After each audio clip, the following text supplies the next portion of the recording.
Hello तर मित्रांनो, आज आम्ही बनवत आहे सांबार. हे बघू शकता. आता तेलामध्ये जिरा राई टाकली आहे, मिरची कढीपत्ता आणि हे बघू शकता इथं आम्ही डाळीला शिजवून घेतलं आहे आणि त्याच्यामध्ये आपल्या शेवग्याच्या शेंगा पण टाकल्यात. हे बघू शकता. आता हे याला फोडणी द्यायची बाकी आहे. मसाले ॲड करतो आपण आता याच्यामध्ये.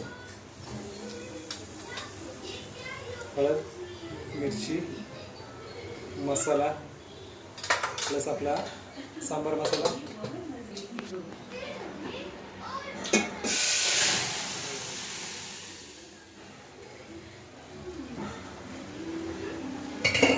सांबार मसाला ॲड करतो आहे.